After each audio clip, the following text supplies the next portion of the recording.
अस्सलाम वालेकुम नाज़रीन, उम्मीद आप लोग खैरियत से होंगे। मैं हूं हसन हाशमी, इंडियन न्यूज़ में खुश आमदीद। एक बहुत बड़ी तब्दीली जो कि आने वाली है, मतलब हम कह सकते हैं आज इतवार का दिन है तो कल उस तब्दीली का बाकायदा आगाज़ हो जाएगा। और वो तब्दीली आ रही है जनाब वज़ीर आज़म हाउस इस्लामाबाद में छठे फ्लोर पर कुछ खुसूसी इंतजामात किए गए हैं। एक खुसूसी ऑफिस तरतीब दिया गया है और उस ऑफिस में कौन बैठेगा, अभी जब मैं आपको उसकी तफसील बताऊंगा तो आपको अंदाज़ा होगा कि अंदर खाते कुछ बड़े फैसले हो चुके हैं और आइंदा आने वाले दिनों में कुछ बड़ी तब्दीलियां आपको होती दिखाई देंगी। अच्छा, अब ये जो 6th floor of the prime minister house in Islamabad है, उसमें जिस शख्सियत का दफ्तर बनाया जा चुका है और मीटिंग शुरू हो चुकी है और मंडे वाले दिन बाकायदा इसका आगाज़ हो जाएगा। उसके नतीजे में एक ओवरऑल जो आपकी पूरी पॉलिटिकल सिचुएशन है वो तब्दील होती आपको दिखाई देगी और आइंदा के मंजरनामे को समझने में भी आपको आसानी होगी। मैं आपको भी उसकी तफसील बताता हूँ, लेकिन उससे पहले मैं आपको ज़रा ये बता दूँ कि इस वक्त राइट नाउ एक बहुत बड़ा मामला जो कि ख़ास तौर पर भारत के अंदर पेश आया और जंतर मंतर वाला जो एहतजाज भी बज़ाहिर ख़त्म हुआ है,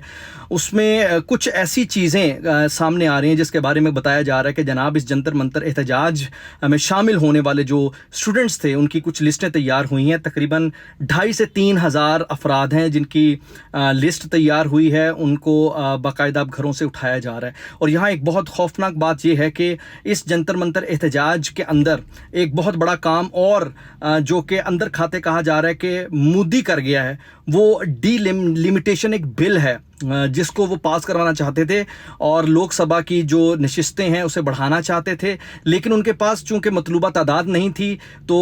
इस जंतर मंतर एहतजाज के दौरान उन्होंने मतलूबा तादाद हासिल कर ली और डिलिमिटेशन बिल आइंदा आने वाले दिनों में पास होने वाला है, जिसके तहत हल्का बंदियाँ होंगी और उन हल्का बंदियों के नतीजे में आइंदा जो मोदी है उसके लिए मज़ीद दोबारा वज़ीर आज़म बनने के लिए राह हमवार होगी। इसके अलावा एक बड़ा काम जो कि कहा जा रहा है कि जंतर मंतर के स्टूडेंट्स को अंदाज़ा नहीं था कि मोदी जो इतने दिन खामोश रहा है वो ऐसे खामोश नहीं रहा, बल्कि वो इस चीज़ पर अंदर खाते कोई गेम डाल रहा था कि सारी दुनिया का और पूरे मीडिया का चूँकि तवज्जो जो है जंतर मंतर एहतजाज पे है, तो लिहाजा ये राइट टाइम है इनको अंगेज रखने का कि ये अंगेज रहें और इधर से हम ये अपना काम करते चले जाएं। मुसलमानों को उन्होंने साइड लाइन करने का यहाँ इसी सारी सूरत में प्लान किया। अच्छा, इसमें जुनेद भाई नाम का एक करैक्टर है। जुनेद भाई जो कि एक बहुत ही ज़बरदस्त सोशल वर्कर हैं और उन्होंने बड़ा ज़बरदस्त काम किया इस जंतर मंतर एहतजाज में। और खाली जंतर मंतर एहतजाज में नहीं, इससे पहले भी वो हिंदुस्तान के अंदर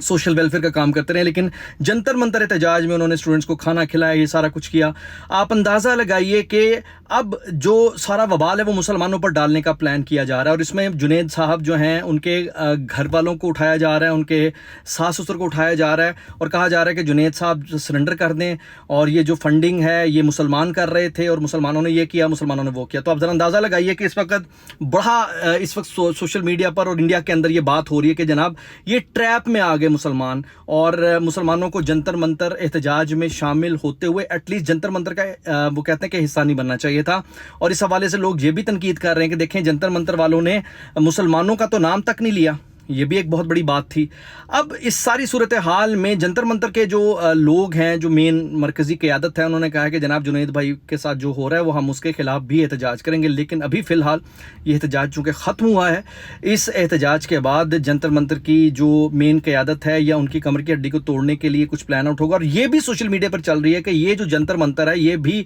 मोदी ही की तरफ से कुछ वो कहते हैं कि अंदर खाते ताने बाने मिलते हैं, इनकी मरकज़ी क़यादत बीजेपी के साथ मिली हुई है।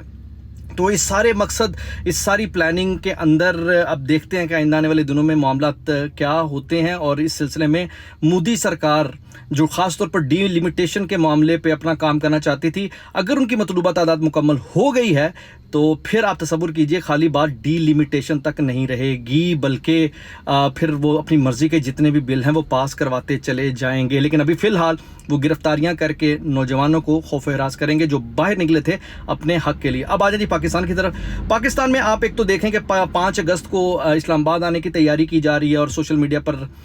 ये एक कंपेनिंग चल रही है। फजल रहमान की जानिब से